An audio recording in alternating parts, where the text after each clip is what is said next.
Salut les makers, j'espère que vous vous portez bien. Alors dans cette vidéo, on va un peu revenir sur un sujet qui touche la gravure. Le verre, apparemment, vous avez beaucoup plu, donc du coup, on va un petit peu en reparler. Mais cette fois-ci, le support, ça va être des carrelages. Et je vais vous montrer comment réaliser ceci.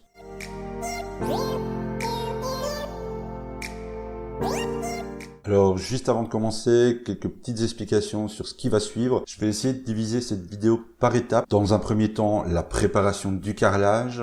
Ensuite, la préparation de l'image aggravée. Nous passerons ensuite à la partie logicielle, où là, je vais vous montrer en gros comment ça se prépare dans le soft, comment on fait les tests de gravure sur le carrelage. Je passerai ensuite à la gravure en elle-même sur la machine, avec le traitement que je lui applique à la fin. Alors étant donné que la démonstration va se faire sur une partie, on va dire simple, de la gravure sur carrelage, je vous donnerai à la fin quelques petites explications sur une version un petit peu plus avancée sur la gravure sur carrelage, c'est-à-dire la partie colorée. Et on terminera le tout par un petit diapo avec tous les carrelages que j'ai pu faire pour faire les tests. Et aussi des créations qui ont été réalisées par des membres du Discord qui ont bien voulu me donner leurs images pour que je puisse vous montrer leurs résultats à eux, car évidemment, il y a vraiment des gens qui sont très doués dans le domaine. Une dernière petite chose avant de commencer tout ça, je tenais quand même à remercier Pierrick du Discord, car grâce à lui, j'ai pu faire une petite modification de taille sur mon graveur et pouvoir réaliser ce genre de pièces. C'est tout simplement le changement ici de mon laser 2,5 mW par un laser 15 watts, et ça aide beaucoup, pas seulement pour la création des carrelages, mais aussi pour tout le reste. Je peux faire un petit peu de découpe, je peux faire des gravures beaucoup plus rapides, donc un grand merci à lui. Et maintenant, on va pouvoir commencer. Première étape, la préparation des carrelages. Alors, ici, nous allons commencer par quelque chose de très simple, c'est son nettoyage. Et dans le cadre de la réalisation de carrelage en noir et blanc, vous allez voir que la préparation est vraiment très facile. Par contre, je vous conseille fortement soit de faire ça à l'extérieur, soit dans une pièce vraiment très bien aérée. Et vu le produit de nettoyage et les peintures qu'on va utiliser, c'est évidemment de porter un masque pour éviter au plus possible d'inhaler aussi bien le produit de nettoyage que la peinture, car c'est vraiment pas très agréable si vous comptez en préparer beaucoup. Du coup, pour le nettoyage, on va utiliser tout simplement de l'acétone, histoire de bien dégraisser les carrelages. Je mets ça sur de l'essuie-tout. Je vais commencer à frotter les carrelages correctement. Comme ça, je suis sûr qu'ils sont propres, dégraissés, vu qu'ils sont dans des boîtes en carton venant du magasin de bricolage. Une fois que ceux-ci sont nickel, je vais pouvoir passer ici, dans le cadre, donc encore une fois, des carrelages en noir et blanc. Ma bombe de peinture, c'est de la peinture qui vient de chez Action. Et tout simplement, je vais recouvrir mes carrelages de noir. Une fois que ça c'est fait, la dernière chose qui va me rester à faire, c'est tout simplement de patienter que la peinture sèche. Alors, un des avantages avec la bombe de peinture de chez Action, c'est qu'elle sèche relativement vite, mais comptez quand même au minimum une demi-heure, une heure, voire pour que ceci soit vraiment sec. Vous allez voir, ça va relativement vite. On va pouvoir passer maintenant à l'étape suivante, c'est-à-dire la préparation de l'image. Alors maintenant que les carrelages sont en train de sécher, on va passer à la préparation des images. Vous allez voir, c'est relativement facile à comprendre, facile à faire. Alors encore une fois, c'est une question de choix. Soit vous passez par le tuto que j'avais déjà réalisé sur la préparation des images pour la gravure des ardoises, ou alors ici, si vous n'avez pas la possibilité d'avoir Photoshop ou GIMP, on va passer par un autre système, par un site qui va créer l'image pour nous. Même si, malgré ça, vous savez très bien que de mon côté, j'aime bien préparer mes images moi-même. Mais je vous donnerai quelques petites infos à ce sujet à la fin. Alors ici, vous voyez, j'ai déjà fait pas mal d'essais. Il y en a déjà qui ont été gravés et ça, c'est le rendu final. On va avoir un petit choix à faire. C'est soit nous voulons que notre lion, par exemple, si je reprends ici ces deux photos, que le lion soit gravé en noir sur un carrelage blanc, ou alors sur un carrelage noir, le lion va ressortir en blanc. Il faut penser évidemment que, étant donné qu'on a peint les carrelages en noir, il va falloir jouer sur l'inversion des couleurs pour savoir quelle est la zone qui sera gravée. Ce que je vous propose ici, c'est de vous montrer un exemple avec cette image. C'est une réalisation que j'avais fait avec Photoshop il y a pas mal de temps déjà. Ça reprenait à peu près l'idée d'un des logos qu'ils avaient sorti justement sur l'une de leurs versions de Photoshop. Et pour préparer celle-ci, ce que je vais faire, c'est me rendre sur ce site, Imager. Alors évidemment, je vous mettrai tous les liens dans la description et tous les fichiers dont je vais vous parler dans cette vidéo seront disponibles via un lien dans la description de cette vidéo. Et vous allez voir que le système ici est très facile à mettre en place. Vous descendez un petit peu, vous avez ici plusieurs icônes, on va les faire un par un. Le premier, évidemment, c'est l'upload de notre image. Elle va apparaître ici en dessous. On va passer ici ensuite au deuxième icône qui est le crop image. Alors dans mon cas, ça va pas me servir étant donné que mon image est déjà carrée. Mais si vous avez un paysage et que vous voulez le rendre carré pour votre carrelage, vous venez ici sur le pop-up qui s'est ouvert, vous descendez un petit peu, alors mettez votre souris à côté, sinon ça n'agit pas, et vous cochez ici la case crop qui va du coup vous placer un carré sur votre image. À vous de la déplacer là où vous voulez. Une fois que c'est bon, sur le bouton vert, et l'image passera donc au format carré, ce qui n'est pas le cas ici, vu qu'elle était déjà carrée à la base. On va passer ensuite au suivant, qui est la fonction pour redimensionner l'image. On va passer les px en millimètres. Mon carrelage, c'est du 15 par 15, donc je vais lui mettre 150. C'est proportionnel, la deuxième valeur va se placer automatiquement. Et ici, je vais augmenter les DPI pour les détails, on va le passer à 318. Vous faites OK, et les deux images vont se charger. Alors encore une fois, mon image était prête avant, on voit pas énormément de différence. Alors peut-être légèrement ici, qu'on voit qu'elle est un petit peu plus foncée sur la version finale. Ensuite, on a ici l'icône bleue, qui est le choix du matériel. On va prendre la méthode Norton et dedans, vous allez voir qu'il y a ici le deuxième, les carrelages blancs peints en noir. Là, si je reprends l'exemple de mon lion, c'est pour avoir ce résultat-là, donc c'est-à-dire que la partie à graver, c'est la partie du dessin, donc la partie du lion. Il ne touchera pas au reste qui est à côté. Si par contre, vous voulez le garder dans son format d'origine, tout avoir en blanc, sauf la crinière et autres du lion, sur le site, il faudra lui dire que c'est un carrelage blanc. Donc là, ici, je veux faire ressortir les détails, je veux graver l'entièreté, donc je lui dis qu'il n'est pas en noir, je fais OK. Et nous avons donc ici la photo d'origine et la photo préparée pour la gravure, donc là où il a inversé les couleurs. Dernière icône, on fait l'enregistrement, vous avez plusieurs formats d'enregistrement. À vous de choisir, j'ai l'habitude quand c'est de la gravure d'image de le faire en BMP, d'autres personnes préfèrent le PNG. Le JPEG devrait fonctionner aussi, sans souci, mais au moins ici, moi, avec le BMP, c'est une version avec laquelle j'ai déjà fait pas mal de gravures de photos et qui marche très bien, il n'y a pas de compression. Et comme vous voyez, moi j'avais déjà enregistré ici le fichier. Juste avant, je vais refaire, enregistrer, oui, il existe déjà, on peut l'écraser. Et à ce niveau-là, on en a terminé pour la préparation de l'image. L'étape suivante, évidemment, ça va être de la graver. Alors ici, je vous le montre avec Lightburn, mais sachez que c'est tout à fait faisable avec Laser GRBL. Je vous expliquerai dans une prochaine vidéo pourquoi je suis passé à Lightburn. Là, pour le moment, à l'heure actuelle, au moment de la vidéo, je suis encore dans la période d'essai, mais c'est certainement un soft que je vais finir par acheter, mais ça on en reparlera prochainement. Donc ce que je vais faire, c'est ici faire importer mon image, je vais aller chercher l'image qu'on vient de préparer, et vous voyez aussi ici au-dessus que nous avons les réglages de puissance.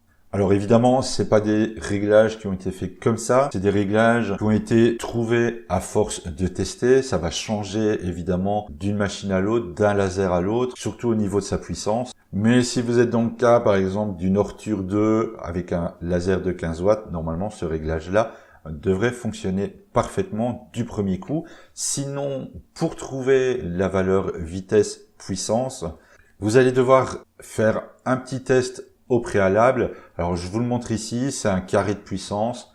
Je vais vous le fournir, c'est quelque chose que j'ai réalisé parce qu'on en trouve plein qui sont déjà dispo, mais ici voilà, c'est un que j'ai fait vite fait et qui va vous permettre de faire vos tests Vous définissez une vitesse, vous placez la valeur ici à 100%, vous lancez la gravure de ce test et en fait, il va tout simplement, avec les nuances de gris, varier la puissance de votre laser. Donc il va démarrer faiblement pour aller jusqu'au 100%, où là évidemment, le 100%, vous êtes sûr que là, vous serez beaucoup trop fort, mais ça va vous donner une idée du rendu et vous permettre de trouver vos propres valeurs. Ici, je vais quand même remettre, avant de faire une bêtise, à mes valeurs de 30%. Alors, si vous êtes par contre sur laser GRBL, je vais le lancer rapidement, que vous puissiez voir l'équivalent au niveau réglage.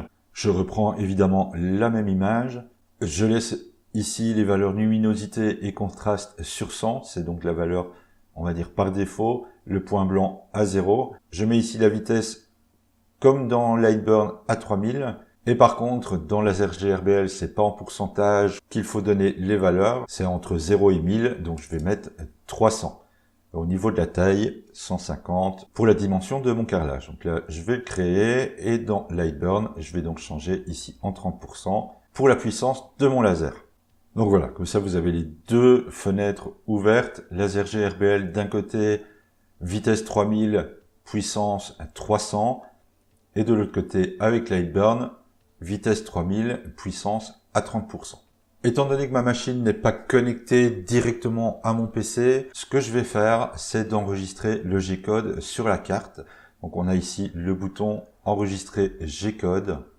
Et je vais venir lui donner le nom tuto C pour tuto carrelage. J'enregistre le fichier et je vais pouvoir lancer la gravure. Dernière petite chose, au cas où, si vous voulez essayer Lightburn, il y a des options que vous risquez de ne pas trouver, de ne pas voir. Rendez-vous tout simplement dans Modifier, dans Paramètres. Et ici, au-dessus, le premier, vous avez le mode débutant. Ça arrive que par défaut, il soit activé quand vous l'installez. Donc, décochez ce mode-là. Vous aurez accès à toutes les versions, donc les versions un peu plus approfondies, professionnelles, on va dire. Comme ça, si vous voyez pas une des options que je vous montre ici, ça vient certainement de ça. Voilà, maintenant que c'est fait, je vais prendre ma carte et je vais la mettre dans la machine. Je vais graver ça et je vous retrouve juste après pour voir le rendu, ce que ça a donné et la dernière étape pour finaliser votre carrelage.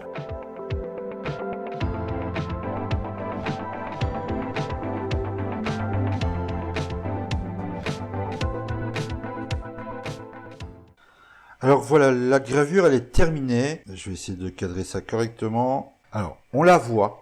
Mais je pense que quelque part, elle a dû rater. Je l'ai pas encore frotté. Alors, je vais par contre éteindre la CNC, comme ça on va pas avoir trop le bruit du ventilateur. Voilà, comme ça c'est beaucoup mieux, c'est moins bruyant. Alors pourquoi je pense qu'elle est ratée? Tout simplement parce que malgré le fait qu'on la voit, je trouve que le marquage est pas très très fort. Alors, je l'ai vu directement dès que la gravure a commencé.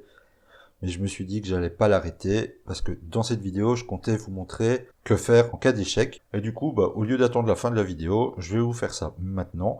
Alors par contre, je vais quand même, dans le doute, passer un coup. Alors j'ai ici une espèce de tissu en fibre, vous savez qu'on utilise par exemple pour nettoyer nos lunettes, ce genre de choses, légèrement humide. Je vais passer dessus. On va voir ce que ça donne et je vous explique du coup comment on peut récupérer le carrelage vu que il y a de grandes chances vraiment que cette gravure ne soit pas parfaite.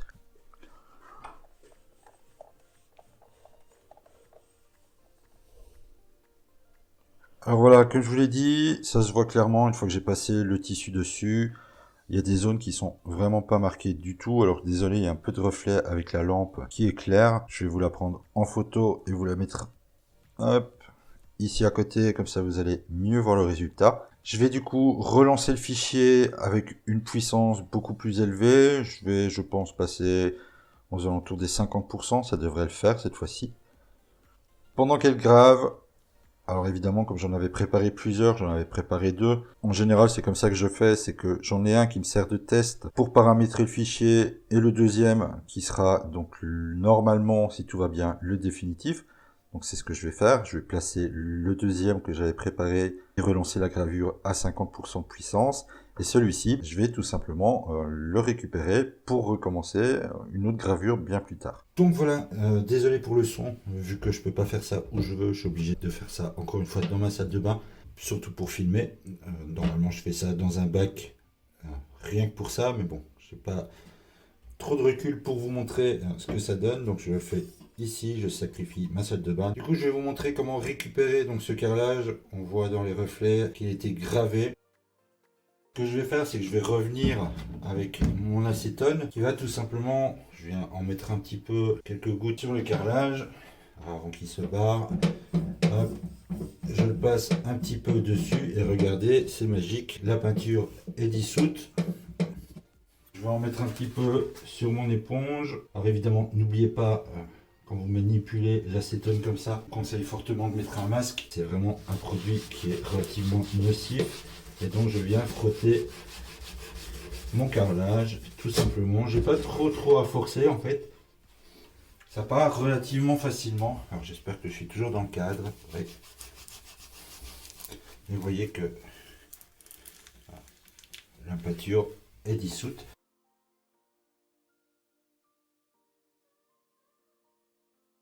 Alors ici j'en fais qu'un, donc ça va, c'est pas encore trop grave, mais faites pas ça trop souvent non plus.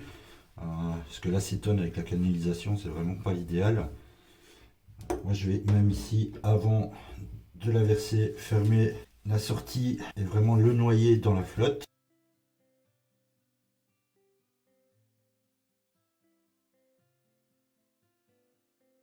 Voilà, comme ça, il est bien propre. Je vais gratter un petit peu sur les côtés pour retirer un petit peu le noir.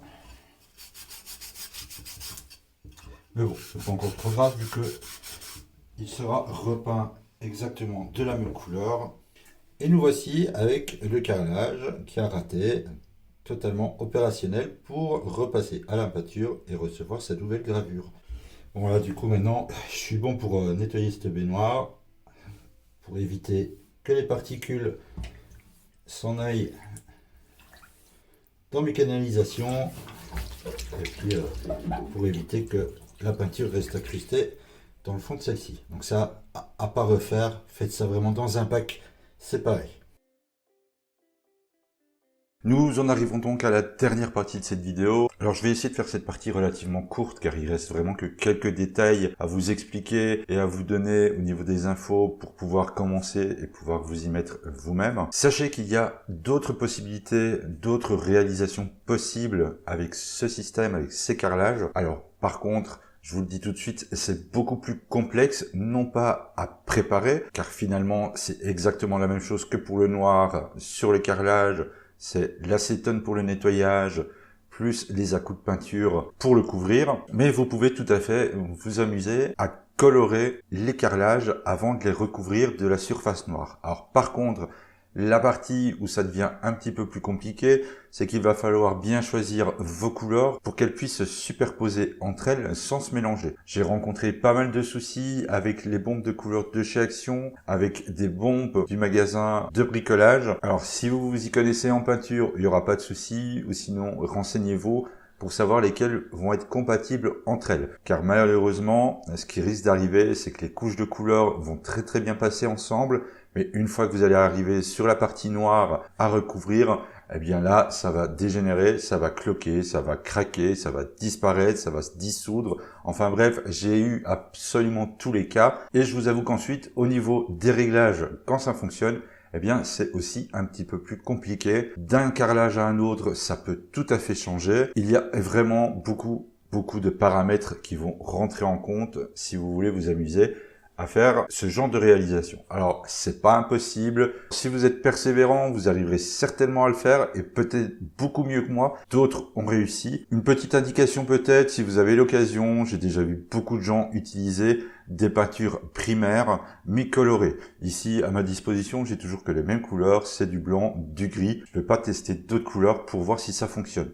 Alors, au niveau de ce que je vous propose, en lien dans la description, vous allez tomber sur, on va dire entre guillemets, le petit article qui concerne cette vidéo, où dedans vous allez pouvoir retrouver le laser que j'ai utilisé, les liens vers les logiciels de gravure, le laser qui a remplacé donc mon 2,5 watts, la Ortur 2 étant donné que c'est l'équivalent pour ceux qui n'auraient pas du tout de CNC laser au point de départ. Vous allez retrouver le fichier test que je vous ai montré pour la puissance et les dégradés, mais aussi pour ceux qui préfèrent, comme moi, utiliser Photoshop. Je vous ai placé deux petits scripts que j'ai réalisés pour ce qui est ici décarrelage, mais il peut très bien servir pour la préparation des images en général. Ils pourront éventuellement être renommés. Je vais vous faire une petite démo très rapidement, et si ça peut en aider certains, eh bien tant mieux. Alors je vais vous montrer une fois la gravure sur noir. Donc c'est ce qu'on a fait pratiquement ici durant toute la vidéo, c'est de graver sur une surface qui était foncée. On va pouvoir, grâce à ce script, en lançant l'action,